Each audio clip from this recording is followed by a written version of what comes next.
Hello everybody, and where was I? I was around talking about, okay, I brought in a game for a buddy to try and play out, and everyone was having such a great time. It was the group feeling, and thought, oh, let him try this out, and it's like, he couldn't get it, he didn't want to play, I believe it was Halo at the time, or Call of Duty, I can't remember which one it was, and I brought it in from the play, and what happens is, throughout the night, as everyone's having a great time playing each other, having challenges, people began to drift into while he was playing. It was nice and quiet, and they all just sat and watched him, and watching Jade Empire being played. A really great game. And what happens is, throughout the night, it just, people kept him, just little bit by little bit, kept on coming, until practically everyone but those people who were playing in the other room, and we're all watching him, just seeing him play this, getting excited because every single time there's a fight come up, we just see him bouncing around, flipping around, kicking butt, and then we would always joke around going, the fake, cliche karate sounds in the background. You were there that night.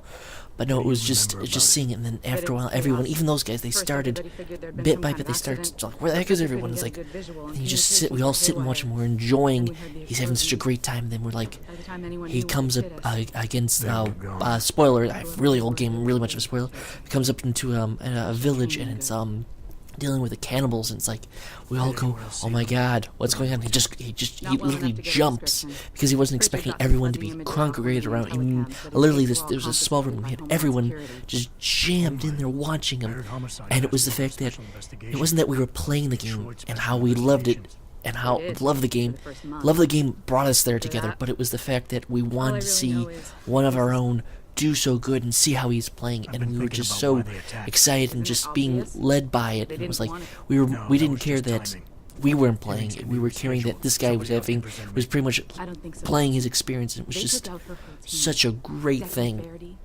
And it's like when he knows everyone was around, it was like, holy crap, we literally brought our pizzas, our food, and then we're just watching him play and having a good time. And this guy just was like, don't you want to watch everyone in the other room? Was like, no, this is good, just like watching a movie. And this is why it's like, I would rather, I'm so glad that I brought that game for the guy to play. Because, I mean, literally, once he started noticing everyone was like, oh, King Capture, oh man, I'm a big guy here. Excuse me. I'm the big guy here, I can play the game, I can enjoy it. And what happens is, we all sit there, and then it's like, you know what, the guy starts laughing, it's like, who wants to play? It's like, no, you're doing so good. And he says, you know what, this is unfair, everyone's watching this, let's do our own story adventure. And this is what the gaming community has lost, is that close bond you get with people playing together. We've lost that, and you know what? Sad thing that's happened, that we've lost this closeness. And yes, part of the closeness with the internet has given an advantage, but it's also taken away. And the internet is partially to blame with the quality of games and the quality of our interaction of people, where we gain the convenience of sitting on our butts in a man cave. We don't have someone to physically josh us or give us a hard time or slap us on the back for doing good. But also these games being developed, biggest problem biggest problem with them is the fact that, well, they're so big, it's turned into a huge business where all these games have to sell tons and tons of games to be considered profitable, where little games like little games don't make it out so far and don't get a good following because, well, it's not profitable. And then you see the community gravitate around the problems because there are all these patches fixing things, because back then there were problems, there were glitches, but if a game was practically broken, the game would not be shipped. And that's why the community has gone down and aggressive against this, mainly because we've lost quality control. The biggest, most important thing was we had quality control. A lot of the old developers and the guys who made these games hit these people for making these new games that, oh, there is no quality control.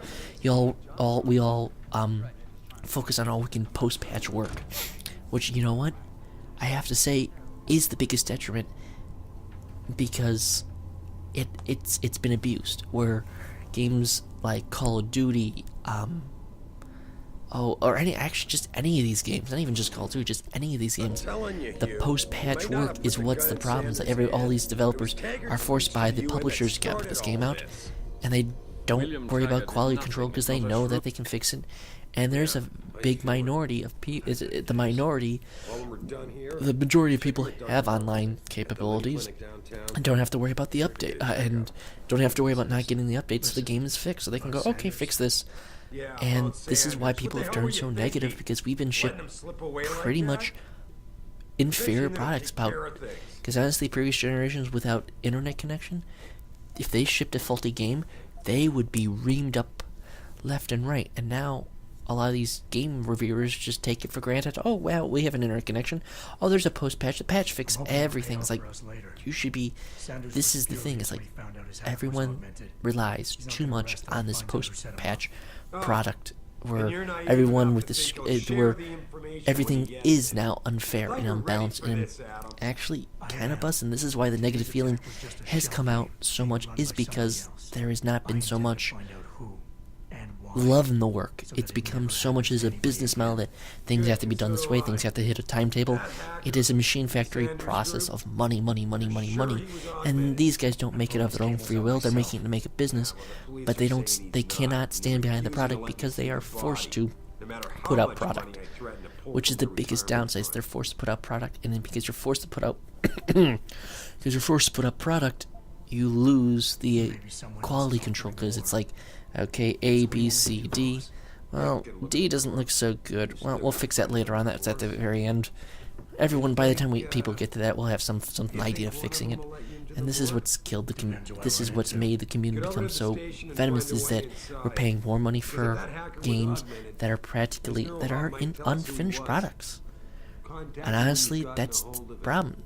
We're getting products that are not finished, and they're great, they're fun, but once we find the FMG9s of each game, we get frustrated, because this should never have been a product. We should not be accepting an inferior product. I mean, this is what I loved about games in the previous generations.